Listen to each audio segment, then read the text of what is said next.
Well, if you remember from my last video, my neighbor got a couple of Go Karts for her grandson as a gift for Christmas. Neither one of them ran and needed lots of little things, so after a conversation with her, I found out it was up to me to save Christmas. So as you saw last time, I did get one running, but I had no brakes.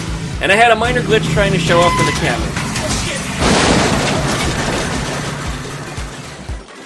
You're a dipstick! A 14-karat dipstick! After some hunting online, I found the parts necessary to get these brakes repaired, and for minimal cost. The master cylinder was seized up. These carts were left to sit in the weather, and that didn't do them any good at all. The replacement master cylinder was cheap. Only $20 for a replacement master cylinder with 2-day shipping, plus a bottle of brake fluid. That's when I began the repair. Welcome back to Duckman Cycles and VW Garage. I'm your host, the Duckman. Well, the big question was, did I get the cart fixed in time to save Christmas? Well, I guess you'll see here in this video. So please likey, comment, and subscribe, and pluck that dingle belly so that way you get updates every time that I upload a new video. Also, check out duckshit.net for all my different YouTube channels and my social media links. Well, we'll be back right after the intro.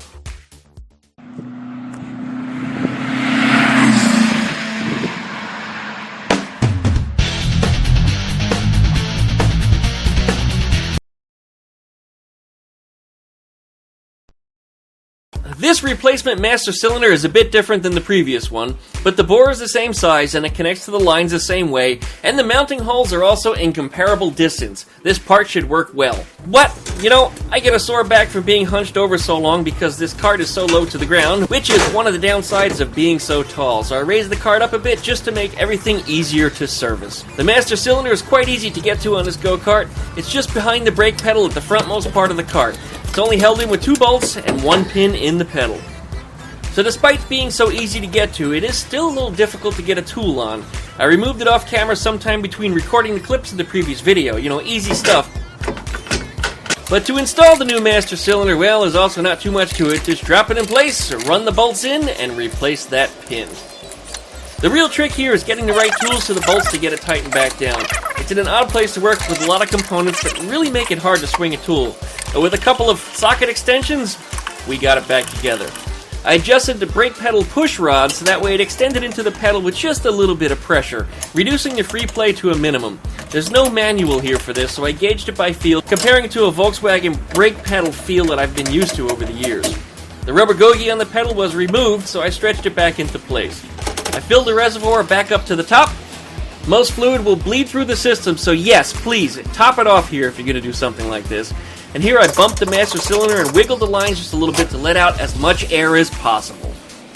Some people give bad ratings to this master cylinder online, saying it doesn't bleed properly or at all, or it takes forever to bleed.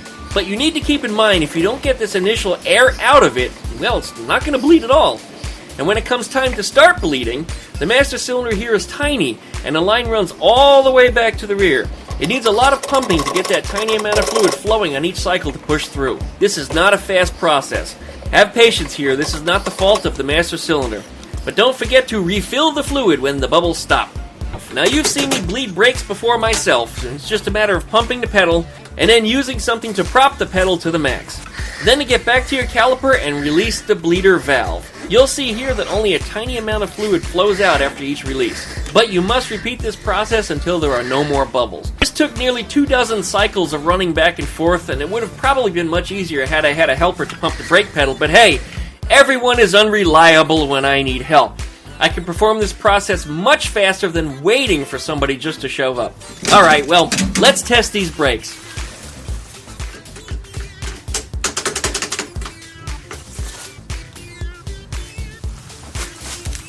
And it looks here like they're gonna work just fine.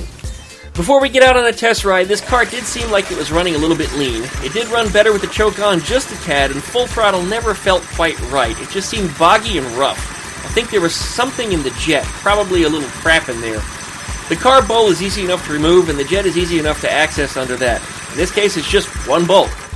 So first, I shut the fuel off and ran the carb dry. The bolt is on the bottom of the carb bowl.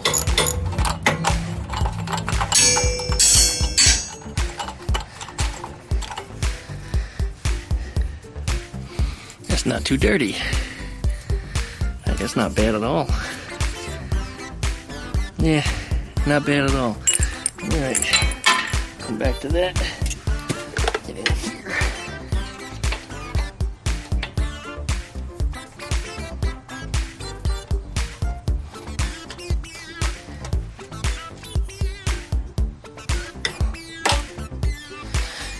Here it is. Main jet and the emulsifier tube.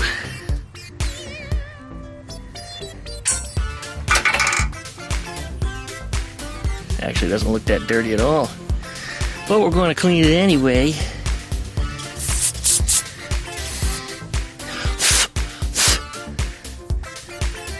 Yeah, I don't see any crust in there at all. Actually, looks pretty good. And there's our emulsifier tube. This is a little dirty on the outside. Looks more like corrosion than anything else.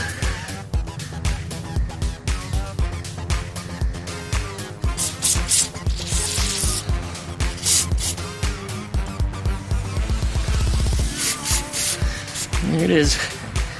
Get that spray that comes out in every direction. Hey, that should be alright. And then just because, give it a shot right up in here.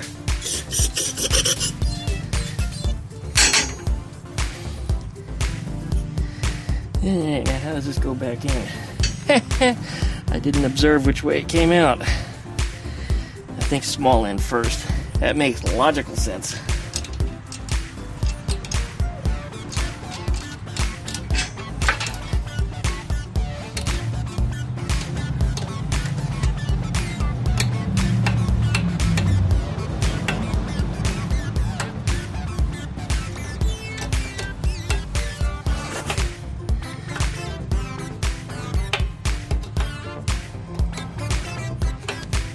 Alright.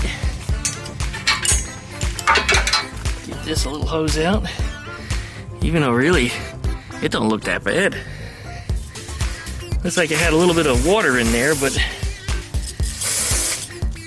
yeah, carb cleaner is it's removing green stuff.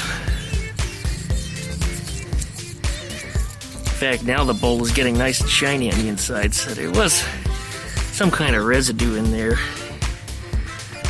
But nothing that was gritty or chunky. Alright, let's put it back together. That's not a full carburetor clean, but these carburetors are pretty simple. They don't have a million different passageways in them. I think that ought to get it. Alright.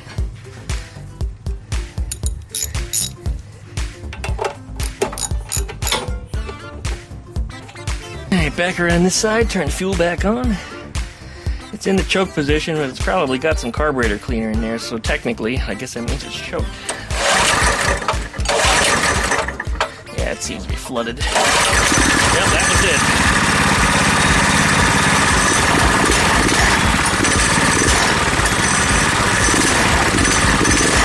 Oh yeah, better throttle response. That was something it didn't do before.